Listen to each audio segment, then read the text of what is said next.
السلام علیکم ورحمۃ اللہ وبرکاتہ۔ سیرت النبی صلی اللہ علیہ وآلہ وسلم، باب نمبر 12۔ نستورہ کی ملاقات آپ صلی اللہ علیہ وآلہ وسلم سے کیسے ہوئی؟ حضور اکرم صلی اللہ علیہ وآلہ وسلم نے اس عہد یعنی حلف الفضول کو بہت پسند فرمایا۔ آپ فرماتے تھے، میں اس عہد نامے میں شریک تھا۔ یہ عہد نامہ بنو جدان کے مکان میں ہوا تھا۔ اگر کوئی مجھ سے کہے کہ اس عہد نامے سے دستبردار ہو جائیں اور اس کے بدلے میں 100 اونٹ لے لیں تو میں نہیں لوں گا۔ اس عہد نامے کے نام پر اگر کوئی آج بھی مجھے آواز دے تو میں کہوں گا میں حاضر ہوں۔ ارشاد کا مطلب یہ تھا کہ اگر آج بھی کوئی مظلوم یہ کہہ کر آواز دے، اے حلف الفضول والو، تو میں اس کی فریاد کو ضرور پہنچوں گا، کیونکہ اسلام تو آیا ہی اس لیے ہے کہ سچائی کا نام بلند کرے اور مظلوم کی مدد اور حمایت کرے۔ یہ حلف الفضول بعد میں بھی جاری رہا۔ مکہ میں آپ کی امانت اور دیانت کی وجہ سے آپ کو امین کہہ کر پکارا جانے لگا۔ آپ کا یہ لقب بہت مشہور ہو گیا۔ لوگ آپ کو امین کے علاوہ اور کسی نام سے نہیں پکارتے تھے۔ انہی دنوں ابو طالب نے آپ سے کہا، اے بھتیجے، میں ایک بہت غریب آدمی ہوں اور قحط سالی کی وجہ سے اور زیادہ سخت حالات کا سامنا ہے۔ کافی عرصہ سے خشک سالی کا دور چل رہا ہے۔ کوئی ایسا ذریعہ نہیں کہ اپنا کام چلا سکیں اور نہ ہماری کوئی تجارت ہے۔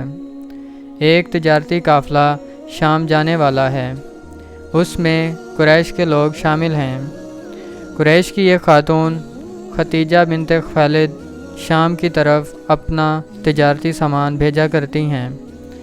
جو شخص ان کا مال لے کر جاتا ہے وہ اپنی اجرت ان سے طے کر لیتا ہے۔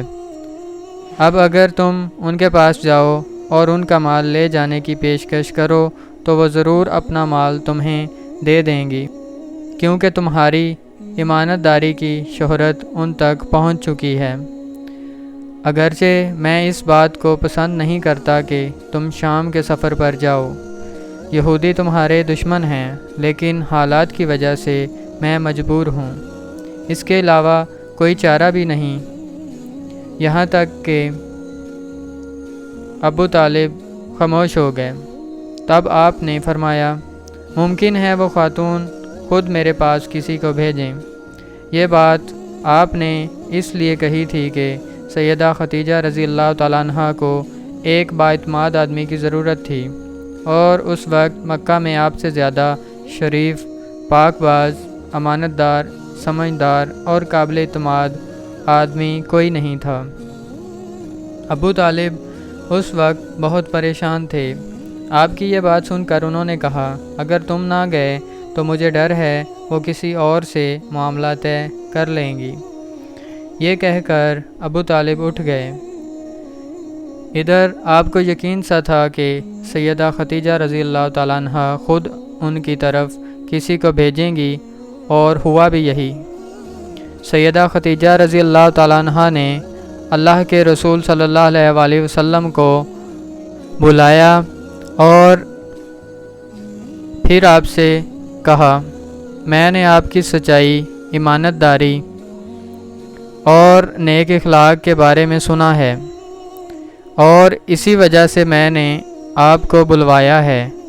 جو معاوضہ آپ کی قوم کے دوسرے آدمیوں کو دیتی ہوں، آپ کو ان سے 2 گنا دوں گی۔ آپ نے ان کی بات منظور فرما لی۔ پھر آپ اپنے چچا ابو طالب سے ملے، انہیں یہ بات بتائی۔ ابو طالب سن کر بولے، یہ روزی تمہارے لیے اللہ نے پیدا فرمائی ہے۔ اس کے بعد آپ صلی اللہ علیہ وآلہ وسلم سیدہ ختیجہ رضی اللہ تعالیٰ عنہ کا سامان تجارت لے کر شام کی طرف روانہ ہوئے۔ سیدہ ختیجہ رضی اللہ تعالیٰ عنہ کے غلام میسرہ آپ صلی اللہ علیہ وسلم کے ساتھ تھے۔ روانگی کے وقت حضرت خدیجہ رضی اللہ تعالیٰ عنہ نے میسرہ سے کہا، کسی معاملے میں ان کی نافرمانی نہ کرنا، جو یہ کہیں وہی کرنا، ان کی رائے سے اختلاف نہ کرنا۔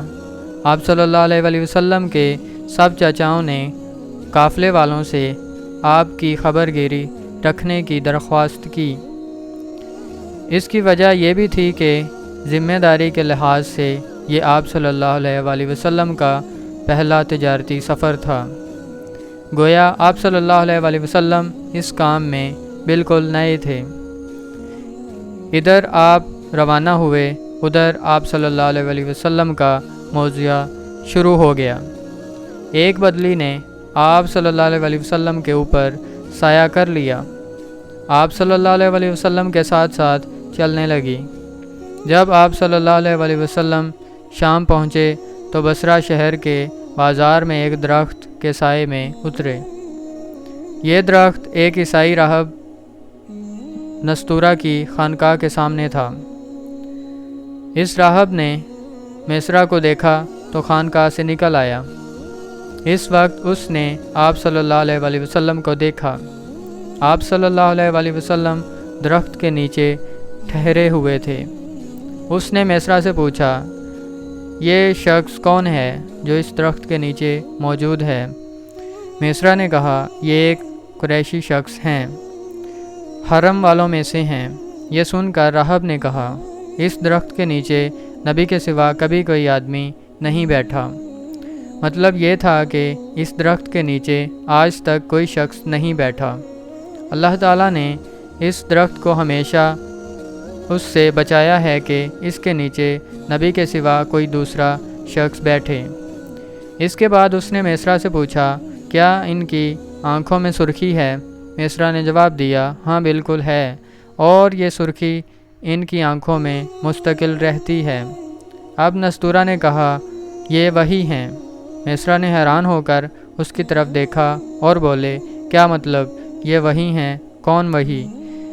یہ آخری پیغمبر ہیں۔ کاش میں وہ زمانہ پا سکتا جب انہیں ظہور کا حکم ملے گا، یعنی جب انہیں نبوت ملے گی۔ اس کے بعد وہ چپکے سے آپ صلی اللہ علیہ وآلہ وسلم کے پاس پہنچا۔ پہلے تو اس نے آپ صلی اللہ علیہ وآلہ وسلم کے سر کو بوسہ دیا، پھر آپ صلی اللہ علیہ وآلہ وسلم کے قدموں کو بوسہ دیا اور بولا، میں آپ پر ایمان لاتا ہوں اور گواہی دیتا ہوں کہ آپ صلی اللہ علیہ وآلہ وسلم وہی ہیں جن کا ذکر اللہ تعالیٰ نے تورات میں فرمایا ہے۔ اس کے بعد نستورہ نے کہا، اے محمد صلی اللہ علیہ وآلہ وسلم، میں نے آپ صلی اللہ علیہ وآلہ وسلم میں وہ تمام نشانیاں دیکھ لی ہیں جو پرانی کتابوں میں آپ صلی اللہ علیہ وآلہ وسلم کی نبوت کی علامتوں کے طور پر درج ہیں۔ صرف ایک نشانی باقی ہے، اس لیے آپ صلی اللہ علیہ وآلہ وسلم ذرا اپنے کندھے سے کپڑا ہٹائیں۔ آپ صلی اللہ علیہ وآلہ وسلم نے اپنے شانہ مبارک سے کپڑا ہٹا دیا۔ تب نستورہ نے وہاں مہر نبوت کو جگمگاتے دیکھا۔ وہ فوراً مہر نبوت کو چومنے کے لیے جھک گیا، پھر بولا، میں گواہی دیتا ہوں کہ اللہ کے سوا کوئی عبادت کے لائق نہیں، اور میں گواہی دیتا ہوں کہ آپ صلی اللہ علیہ وآلہ وسلم اللہ تعالیٰ کے پیغمبر ہیں۔ آپ صلی اللہ علیہ وآلہ وسلم کے بارے میں حضرت عیسیٰ ابن مریم علیہ السلام نے خوشخبری دی تھی، اور انہوں نے کہا تھا، میرے بعد اس درخت کے نیچے کوئی نہیں بیٹھے گا سوائے اس پیغمبر کے جو ان پڑھ ہاشمی، عربی اور مکی یعنی مکہ کے رہنے والے ہوں گے۔ قیامت میں حوض کوثر اور شفاعت والے ہوں گے۔ اس واقعہ کے بعد آپ صلی اللہ علیہ وآلہ وسلم بصرہ کے بازار تشریف لے گئے۔ وہاں آپ صلی اللہ علیہ وآلہ وسلم نے مال فروخت کیا جو ساتھ لائے تھے اور کچھ چیزیں خریدیں۔ اس خرید و فروخت کے دوران ایک شخص نے آپ صلی اللہ علیہ وآلہ وسلم سے کچھ جھگڑا کیا اور بولا، لات اور عزی کی قسم کھاؤ۔ آپ صلی اللہ علیہ وآلہ وسلم نے فرمایا، میں نے ان بتوں کے نام پر کبھی قسم نہیں کھائی۔ آپ صلی اللہ علیہ وآلہ وسلم کا یہ جملہ سن کر وہ شخص چونک اٹھا۔ اگر آپ کو ہماری یہ ویڈیو پسند آئی ہے تو اس کو لائک کریں، شیئر کریں اور کمنٹ میں اپنی رائے کا اظہار ضرور کریں، اور اگر اسی طرح کی ویڈیوز آپ مزید دیکھنا چاہتے ہیں تو ہمارے چینل کو سبسکرائب ضرور کریں۔